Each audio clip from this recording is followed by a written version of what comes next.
कब से बन गया? क्या मोदी जी ने इसको हिंदू डिक्लेयर? तो जवाब ही तो दे रहा हूं, आप सुनिए ना। ये हिंदू राष्ट्र कब से बन गया भारत देश हमारा? क्या मोदी जी ने डिक्लेयर कर दिया? क्या पार्लियामेंट में पास हो गया? जो हर्षवर्धन त्रिपाठी बोल रहे हैं उनको अपने अल्फाज वापिस लेना चाहिए। बात नंबर 2 भी आपने कही जुलूस की बात, आपने शोभा यात्रा की बात की मोदी योगी जी ने। तो सुनिए सुनिए सुनिए, शोभा यात्रा निकालिए, सबको अधिकार है यात्रा निकालने का।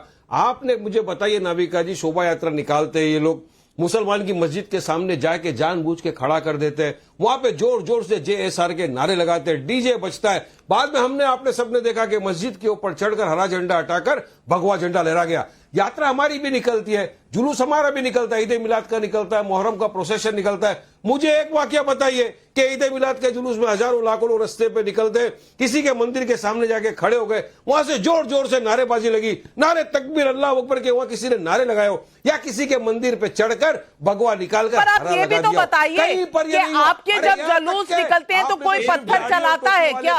नहीं, कोई पत्थर चलाता है क्या?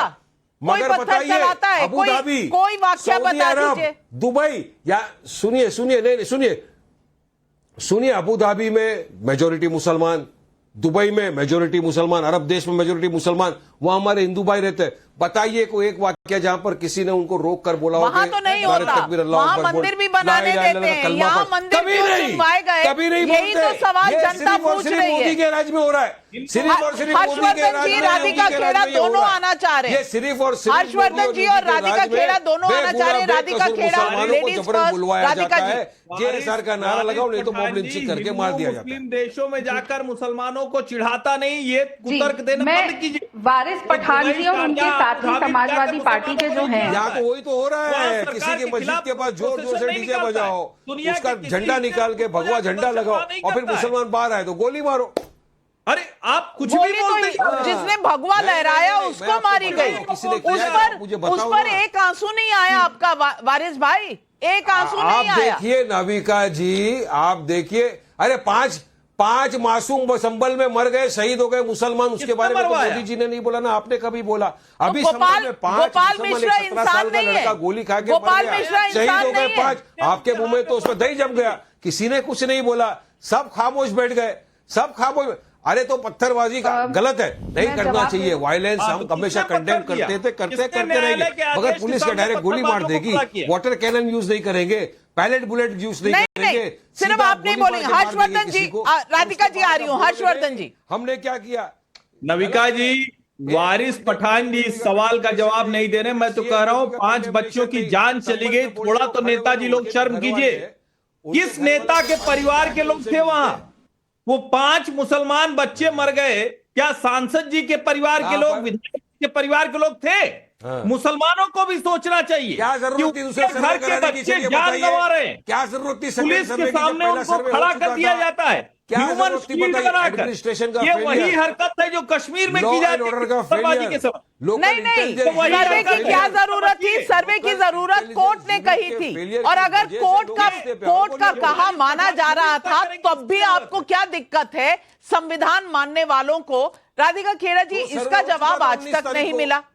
कोर्ट ने जो कहा था ASI को राइट ऑफ वे के लिए परमिशन चाहिए था। अब 1 मिनट रुक जाइए ना वारिस भाई, सिर्फ आप ही तो नहीं बोलेंगे ना, सिर्फ आप ही तो नहीं बोलेंगे। राधिका खेड़ा जी, सवाल देश का है। 24 तारीख की सुबह में आप सब लोग वहां पहुंचे क्यों? सर्वे करने के। अब मैं दोनों जनों के, समाजवादी पार्टी और वारिस भाई, दोनों के ताल से ताल, कोई कंडेमनेशन, वारिस जी बोलने दीजिए।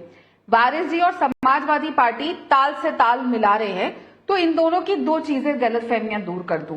संविधान की बात करते हैं तो संविधान किसी को भी ये हक नहीं देता कि 40-50 साल या 1 साल भी आप किसी भी मंदिर को ऐसे बंद करके उस पर कब्जा करके रखेंगे। कौन सा संविधान का कौन सा पेज ये हक देता है? आप लोगों को तो आदत हुई हुई आजकल संविधान लहराने की, खोल के दिखाइएगा। दूसरा, वारिस पठान जी ने एक ऑडियो सुनाया, चलिए हम वारिस पठान जी की बात मान लेते हैं। वो उस ऑडियो में कह रहे 2006 तक यहाँ पे पूजा होती थी, उसके बाद बंद हुआ। तो हम तो यही कह रहे हैं मुलायम सिंह यादव जी उस समय मुख्यमंत्री थे, उनके कार्यकाल में ये हुआ, उसके बाद मायावती जी आई, फिर अखिलेश यादव जी आए, अब हमारी सरकार आई है तो दूध का दूध पानी का पानी हो गया। तो आप मान रहे हैं ना कि मुलायम सिंह यादव जी के कार्यकाल में उस मंदिर को बंदी बनाकर बंद कर दिया गया, उस पे कब का आप लोगों ने गैर कानूनी करवा दिया और उसके बाद चुप्पी साधी हुई थी। तो दोनों तरफ से आप ऐसे चिल्लाने से कुछ नहीं होगा वारिस पठान जी, इतना कष्ट होना, इसलिए आवाज उठानी है तो 200 से अधिक जो हिंदू मरे हैं, समाजवादी पे हमला हो रहा, मैं बोल नहीं सकता हूँ। ईंटें संभल की मिट्टी आवाज देती है, उसके ऊपर बोलिए। आज कोई भी उसके ऊपर इतने सालों से नहीं बोला। सवाल कई हैं और ये सवाल जनता पूछ रही है। अमीक जमाई जी आपसे पूछूंगी, तहसीन भाई और रिजवान भाई आ रही हूं, मामला यहां बहुत गरमाया हुआ है। अमीक जमाई जी, राम कुमार शर्मा करनाल हरियाणा से पूछ रहे हैं, संभल पर बयानबाजी में अखिलेश और राहुल एक दूसरे से आगे निकल रहे थे, अब 46 साल बाद छिपा दिया गया मंदिर को खोज लेने पर क्या उनके पास कोई जवाब है? पब्लिक को जवाब दीजिए। नाविका मैं आपसे उम्मीद करता हूं कि जब भी समाजवादी पार्टी पे हमला हो, मुझे डिफेंड करने का मेरा अधिकार भी है और शायद आप मुझे इसीलिए बुलाती हैं। दूसरी बात क्या है कि देखिए, माननीय अखिलेश यादव जी, हम सब लोग जब उत्तर प्रदेश में अंधाधुंध ब्राह्मणों के इनकाउंटर्स हुए, समाजवादी पार्टी ने मिलिटेंसी दिखाते हुए विधानसभा के अंदर बाहर हम लोग लड़े।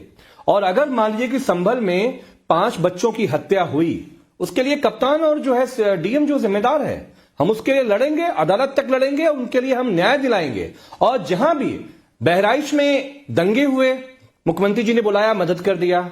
उसके बाद भाजपा के विधायक ने, राधिका खेड़ा जवाब दीजिएगा, भाजपा के विधायक ने जो दंगाई थे उनके खिलाफ एफआईआर करी और कहा ये भाजपा के कार्यकर्ता हैं जिन्होंने दंगा प्लांट किया। उसके बाद करोड़ों का नुकसान हुआ, आगजनी हुई, कहीं पोस्टर लगा, कहीं पे आपने पैसा का वसूली किया।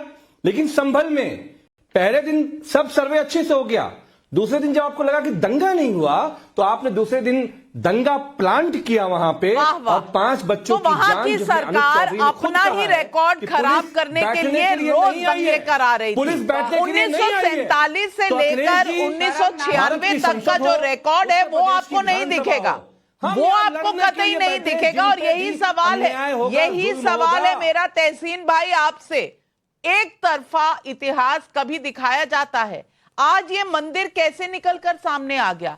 इस मंदिर पर जिसे बंद कर दिया गया था, ये जो कुएं निकल रहे हैं, जिनके अंदर से खंडित मूर्तियां निकल रही हैं, इन पर कोई जवाब है किसी के पास? संभल पर डिबेट, संभल पर डिस्कशन, यही कहा था ना, यही कहा था राहुल गांधी और अखिलेश यादव ने। अब संभल का सत्य बाहर आ रहा है तो इतना तिलमिला क्यों रहे हैं? नाविका जी, मैं सबसे पहले तो आपको जय सिया राम कहता हूँ और सभी दर्शकों को और सभी पैनलिस्ट को, इसलिए ये बताने को कि जो विपक्ष है उनको राम जी से कोई दिक्कत नहीं है, जैसे माननीय मुख्यमंत्री जी असेंबली में कह रहे थे। भाजपा से आप उम्मीद ही क्या कर सकते, कौन से मुद्दे को कहां ले जाते जी, मैं कौन से मुद्दे को वे कहां ले जाते।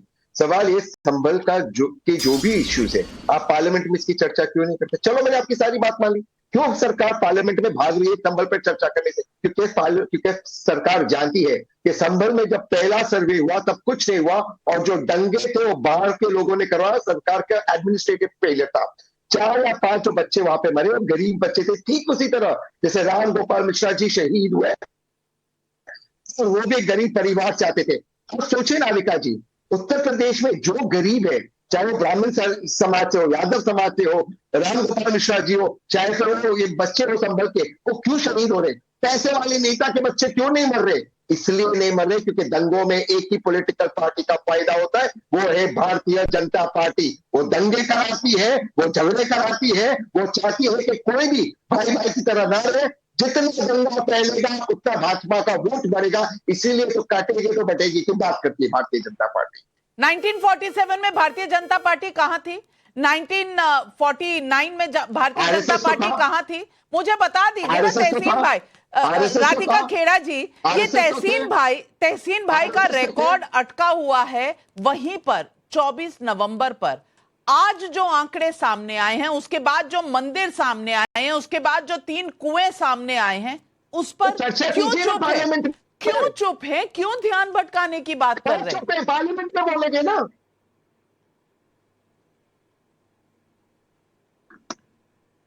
तहसीन जी, मैं यहाँ पे लंबी फहरिस्त गिना सकती हूँ जो कांग्रेस जब से सत्ता में आई है, जब से पहली बार, तब से कितने दंगे उनके कार्यकाल में हुए, चाहे गुजरात हो चाहे उत्तर प्रदेश हो, और ज्यादा दूर नहीं जाते 1984 के सिख दंगों में ही, उसमें भी कांग्रेसियों के कोई बच्चे नहीं मरे थे, कांग्रेस के नेताओं के बच्चे घर में बैठे थे और कांग्रेस के शीर्ष नेता के बच्चे हिंदुस्तान के बाहर चले गए थे। उनको स्कूल में पढ़ने तक नहीं भेजा जाता था, बड़े बड़े स्कूलों के टीचर होम स्कूलिंग करने आते थे और सिखों के बच्चे स्कूल जाना पड़ता था, और ऐसे ऐसे लोगों को हॉस्पिटल के बाहर कहां उनको मारा गया था। तो गिनवाने पे आए ना, बिल्कुल सही कहा आपने, इन बड़े बड़े नेताओं के बच्चे विदेश चले जाते हैं या होम स्कूलिंग करते हैं, कोई नहीं पूछता दंगों में क्या होता है। दंगों में मारा सिर्फ आम आदमी जाता है, और कांग्रेस पार्टी का इतिहास है और खून से रंगा हुआ इतिहास है जो 1947 से लेकर आज तक, चाहे पालगढ़ हो चाहे कहीं पे भी हो, जैसे मैंने कहा गुजरात में अन्य दंगे आप लोगों के शासनकाल में हुए,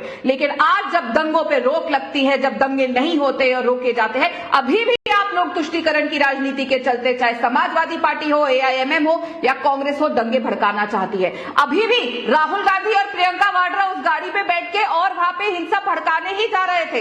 वो तो वहां की जनता का जब आक्रोश आया, जब रास्ते में रोका गया कि अपनी AC गाड़ी से नहीं उतर रहे, तो शायद उनको थोड़ी शर्म आई। अगर इतना ही था उनको कि उनको संभल जाना है तो हेलीकॉप्टर से जाते, आसपास कहीं उतरते, यहाँ पे ड्रामा करने की जरूरत नहीं थी। और बोलिए ना, 200 से अधिक हिंदू जो मारे गए हैं संभल में जब से 1947 से लेकर आज तक, उसके लिए आपका एक बार दर्द नहीं होता? आपने जय श्री राम तो कह दिया, अच्छी बात है, कहना चाहिए, क्योंकि भारत में सभी जो मुसलमान हैं उनका इतिहास कहीं ना कहीं हिंदुओं से जुड़ा हुआ है।